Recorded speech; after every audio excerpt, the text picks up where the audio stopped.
야 지금 주식이 너무 좋대 그러니까 그냥 다 몰빵해서 다 사는 거야. 그런 건 돈이 많고 적음이 아니라 분산을 하든 내가 정말 이 상품을 이렇게 해서 전략적으로 가든 전문가에게 제대로 상담받고 저는 할 것 같거든요. 아닌 분들이 너무 많다 이 얘기를 하는 거야. 이사님 안녕하세요. 안녕하세요, 인사입니다. 아, 또 오랜만에 뵙네요. 그러네요. 지금 근데 어디 가시는 길인가요? 업무 상담하고 지금 사무실 복귀하는 중입니다. 아, 상담 잘 하셨나요? 네, 잘했어요. 계약 받고 갑니다. 좀 유난히 더 기분이 좋으신 것 같아요. 영업사한테는 계약이 만병통치약이야. 아까 처음 뵀을 때는 목소리도 안 주셨던 것 같은데 지금도 안 좋지만 최선을 다해서. 대신 입꼬리가 올라가 계세요. 그럼요. 아, 축하드립니다. 네네. 계약. 어쨌든 짬짬이 내가지고 콘텐츠 하나 찍으려고 하는데 요즘 주식이 정말 핫해요. 맞아요. 그래가지고 뭐 친구들 만나면 무슨 뭐 코스피 이야기하고 뭐 수익률 이야기하고 뭐 예적금 뭐 다 빼가지고 뭐 주식을 넣는다 만다 막 이렇게 너무 말하는 많이 친구들 하던데. 많더라고요. 그래서 지금 뭐 삼성전자 안 갖고 있으면 뭐 간첩이다 이런 얘기도 있더라고요. 그래서 오늘은 그냥 좀 주식에 대해서 한번 이사님 어떤 의견을 갖고 계신지 이야기 나눠보고 싶어가지고 주제를 가지고 왔습니다. 네, 이사님 뭐 주변에도 주식 많이 하시죠? 이게 표현을 좀 잘해야 될 것 같아요. 정정해드리면 주식은 말 그대로 개별 주식일 수 있는데 금융을 하시나요? 이렇게 물어보는 게 좋을 것 같아요. 개별 주식, 우리가 흔히 말하는 주식하냐, 뭐 너 주식도 하냐 하는 거 대부분의 사람들이 개별 주식, 우리가 뭐 삼성전자나 하이닉스나 이런 류의 개별 주식을 개미 투자자 같은 저 같은 사람들이 하나하나 그 주식을 직접 매수해서 매도하고 트레이딩하는 그런 금융상품을 중에 하나를 하는 거거든요. 저는 개인적으로 주식을 개별적으로 직접 하진 않고요. 저는 지수 또는 채권, 금, 뭐 웬만한 사모펀드 그렇게 해서 좀 이렇게 나눠 하고는 있습니다. 그럼 조금 더 안정적인 거에 투자를 많이 하시는 거네요. 맞아요. 저 아시다시피 부동산을 하던 사람이라 부동산이 왜 좋냐 언제나 얘기하면 등락 없이 뭐 많이 떨어져도 그 자리에 있어서 부동산을 너무 좋아하는데 지금 부동산 시장이 너무 힘들잖아요. 그래서 저는 지금은 금융상품으로 많은 포트폴리오를 좀 짜고 있죠. 그래도 주변에는 뭐 개인적으로 투자하시는 분들도 많지 않나요? 제 주변에는 금융 다 하죠. 거의 다 하죠. 안 하는 사람이 없죠. 기본적으로 주변에 선수들도 많고 고객님들도 지금은 금융상품 되게 많이 하시는 것 같아요. 저에게도 많이 물어보시기도 하지만 주변에 많이 합니다. 우리 회사의 직원들도 주식 다, 뭐 흔히 말하는 우리 PD님 얘기처럼 주식 다 합니다. 다 하고 있습니다. 사실 뭐 주변에 보면은 막 주식으로 돈 엄청 많이 벌었다 뭐 이런 이야기도 많고 뭐 월급보다 더 벌었다 이런 얘기도 많잖아요. 그런 이야기를 듣다 보면은 뭔가 나도 해야 될 것 같고 뭔가 불안하기도 한데 이사님 생각은 어떻게 생각하세요? 해야죠. 근데 저는 언제나 제가 주변에 많이 물어보면 금융 투자는 무조건 여유 자금으로 하셔야 돼요. 물론 월급을 받아서 10%씩 또는 뭐 정해진 20만 원이든 30만 원이든 정기적으로 하는 거 너무 좋고요. 대출을 받아서 한다? 그리고 있는 적금을 깨서 한다? 전 그건 아닌 것 같아요. 그렇게까지 하면 금융은 부자들을 이길 수가 없어요. 제가 저번 월천 이주연 대표하고 했을 때도 얘기했던 것 같은데 금융은요 떨어질 때도 있고 올라갈 때도 있고 등락이 눈에 보이는 지표란 말이에요. 근데 그걸 빌려서 하고 어디다 이자를 내야 된다라는 마음이 들면 이게 만약에 떨어진다 오르면야 당연히 좋겠지만 떨어질 수도 있잖아요. 어디 그 이광수 대표인가 그 유튜브에 그분이 주식은 떨어진다 생각하고 손실을 본다 생각하고 들어가야 된대요. 그렇게 해야 데미지가 좀 덜 있다는 거야. 근데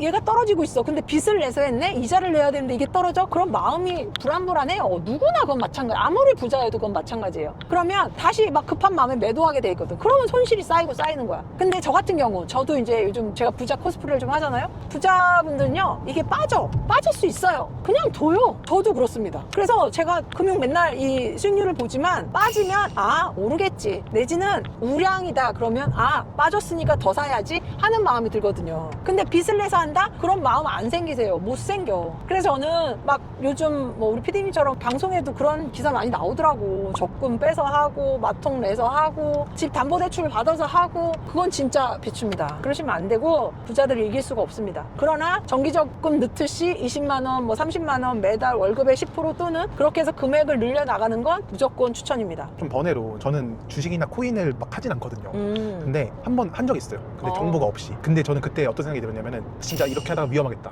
다 잃겠다. 라고 생각이 들었거든요. 혹시 요거에 대해서 어떻게 생각하세요? 그렇게 하면 안 되지. 정보 없이라기는. 아니 우리가 아파트를 산다고 치면 금액의 차이겠지만 어떤 상품이든 그게 금융상품이든 부동산 상품이든 투자를 하는 데 있어서 공부를 안 하면 어떡하지? 그게 10만 원이 들어갔든 100만 원이 들어갔든 내가 어쨌든 돈을 넣어서 이걸 수익을 내기 위해서 뭔가를 하는 거면 공부는 당연히 뒷받침이 돼야 돼요. 당연히. 그쵸. 정말 아무것도 몰라.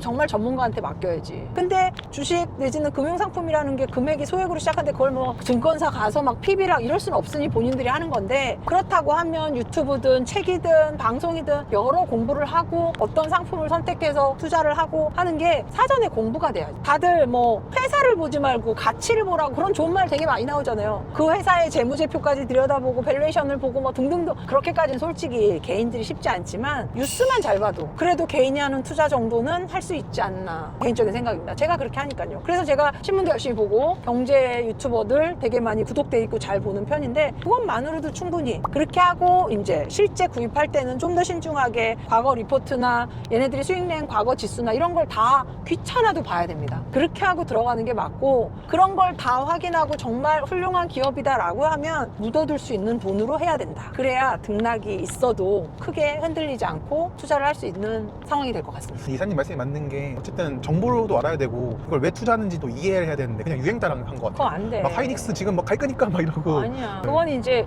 그래도 저 가격 가겠지. 주변에 뭐 얘기를 듣거나 아니면 뭐 반도체 시장을 좀 본다거나 공장이 어떻게 되고 뭐 등등등. 지금 예를 들어서 반사이익 공개 삼성전자 노조다 어쩐다는데 하이닉스의 어떤 노조 대비 성과급을 어떻게 주고 있었는지, 그럼 쟤네는 저런 이슈는 있겠나 없겠나, 그런 거 적어도 볼 수 있잖아요. 우리가 진짜 펀드 매니저가 아닌 이상 깊이 있는 정보까지는 아니더라도 우리가 기사로도 충분히 볼 수 있는 정보만으로도 하이닉스다 삼성이다 또는 어디다 이렇게 짚어낼 수 있을 정도의 종목을 하실 거니까 그렇게만 관심을 가져도 뭐 그렇게 불안하지 않게 투자할 수 있지 않을까 싶은데요. 그쵸? 근데 다들 뭐 어디 가니까 누구 한다 쫓아가는 거지.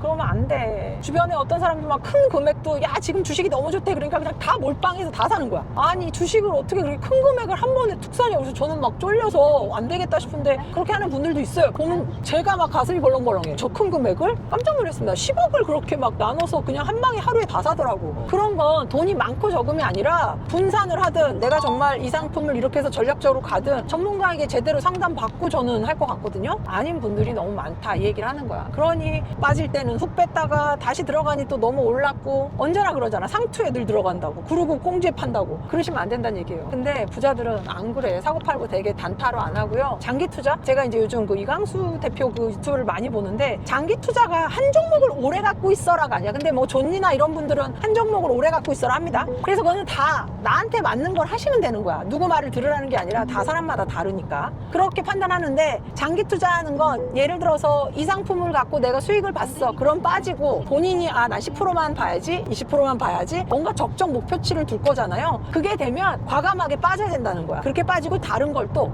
그분이 말한 그 장기 투자는 금융시장에 오래 있으라는 거야. 아까 우리 PD님 한 번 해보고 이러다 안 되겠다 그래서 빠졌다고 그랬잖아요. 그건 이제 장기 투자가 아닌 거야. 한 번 겁먹고 빠질 수 있거든. 근데 조금 먹고 내지는 조금 먹고 그걸 꾸준하게 길게 봐서 복리로 계속 운영을 하면 이만한 투자 상품이 없다.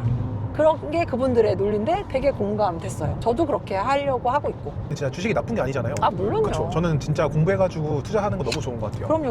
근데 저번에 영상 찍을 때였나? 한번 기억에 남는 게 뭐냐면은 이사님은 항상 몸값을 올리라 그러잖아요. 물론. 뭐 주식도 하지만은 근데 왜 주식 말고 왜 몸값을 올려야 되나요? 주식하면서 몸값을 올리라는 게 그 말이 아니라, 주식하고 여기서 내가 월급이 이만큼이니까 주식해서 돈을 좀 더 남들보다 많이 벌어야지 뭐 할 수 있는 파이프라인이 그거밖에 없으니까 그렇게 한단 말이에요. 그럴 시간에 본캐를 우선 본업에 충실해서 본인의 일을 어느 정도 해서 수익을 더 올릴 생각을 하라는 거야. 지금 PD님이 말씀하신 그 나이대 연령은 저처럼 시니어가 아니라 주니어 분들, 이제 사회초년생 내지는 회사의 대리급 정도 되는 친구들이 뭘 주식을 해서 수억을 벌겠다. 안 돼. 본인이 정말 전문가가 되고 업계에서 연봉 1등 찍고 정말 훌륭해. 막말로 윤미애처럼 이렇게 하면 그 다음에 그 돈 갖고 투자해서 금융상품도 키우라는 얘기지. 본캐는 지금 지지부진한데 뭐 유튜브 한다, 뭐 다단계 한다, 네트워크 판매한다, 주식한다, 이렇게 분산해서 뭔가 수익을 내려고 머리 쓰거나 에너지를 쓰지 말란 얘기였습니다. 본캐의 몸값을 올리라고. 그래서 수익을 낼 수 있고 내 몸값을 올려서 연봉이 오를 수 있다면 그게 1차원적으로 해결해야 될 일이란 얘기입니다.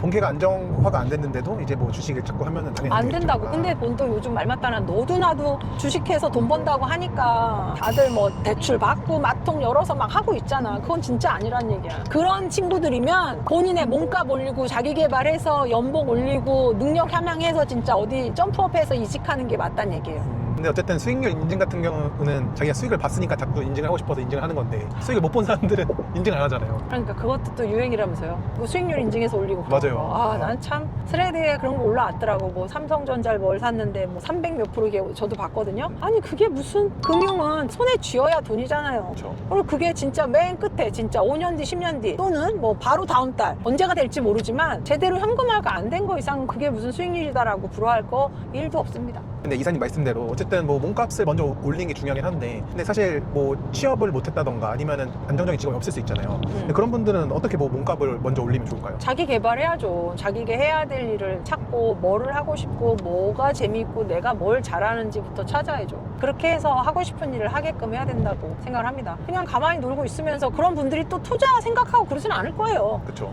뭔가 하니까 아 저렇게 쟤도 저렇게 하는데 나도 이걸 더 해볼까? 이거 해볼까? 라는 생각을 하는 거지. 그냥 집에서 빈둥빈둥 놀면서 아 이거 해볼까? 저거 해볼까? 그러진 않을 거야. 그러려면 이미 그냥 그 친구 계속 쉬고 있겠죠. 그래서 그렇지는 않을 거고 하려는 사람들이면 남들 하는 것도 보고 비교도 되고 자극도 받고 할 테니 연구를 해서 공부를 해서 투자를 하라는 얘기입니다. 좋습니다. 또 어쨌든 뭐 주식 관련해서 좀 얘기하고 싶으신 거 있으세요? 저는 이제 개인적으로 제가 금융을 지금 많이 하고 있는데 안정적인 지표를 보고 좀 하셨으면 좋겠어요. 그래서 어떤 분들은 개별 종목에 대한 정보가 많이 있어서 할 수도 있지만 이제 좀 천천히 또는 나는 주식은 못 믿어 금융은 못 믿어 하는 분들은 좀 안정적인 채권부터 시작을 하는 걸 추천을 드리고요. 채권도 채권이지만 금액이 어느 정도 되면 각 증권사마다 이렇게 묶기 상품으로 사모펀드 같은 것도 많이 있습니다. 비교적 과거 데이터가 탄탄하고 오랜 고객층들이 유지되고 있는 그런 펀드 상품이나 사모펀드 상품 들어가도 꽤 수익률이 좋습니다. 그래서 개별 주식은 저는 하이리턴 할리 있을 것 같아요. 물론 좋을 때 너무 좋지만 나쁘면 또 한도 없이 빠지고 하면서 일일비 한단 말이에요. 그래서 이제 금융상품에 대해서 눈을 뜨신 분들이나 해야겠다는 사람이면 좀 안정적으로 채권형부터 금이나 저 같은 경우는 뭐 금융사에서 추천하는 사모펀드 상품이나 그리고 ETF 상품이나 뭐 S&P 500이나 코덱스나 코스피나 이런 지표 상품들이 있습니다. 그거는 이제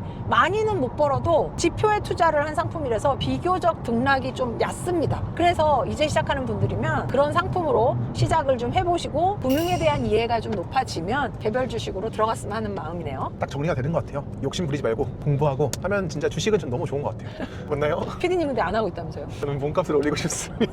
아 몸값 당연히 올리면 되고 본캐도 열심히 하시니까 네네. 몸값 열심히 올리시고 그러면서 재테크로 금융상품을 하라는 얘기죠. 말씀드린 대로 채권부터 시작을 하세요. 피디님이나 뭐나 저나 의심 많고 막 수익이 떨어지면 어떡하나 쫄지 맞아요. 말고 채권형부터 한 3% 4% 이렇게 시작을 해보면 금융에 눈이 들어올 거고 어떤 상품을 사고 싶다라는 생각이 들 겁니다. 열심히 해서 저도 한번 주식 한번 해보도록 할게요. 그러세요. 금융상품. 주식이 아니라 금융상품. 그렇게 줄이면 개별 종목에 투자하는 건 비춥니다. 알겠습니다. 너무 감사합니다. 네네. 마지막 인사 한번 해주시죠, 이사님. 구독과 좋아요 알림 3만을 향해 가고 있습니다. 잘 부탁드리겠습니다. 저희 또 뵙겠습니다. 세일즈의 기준 윤미였습니다.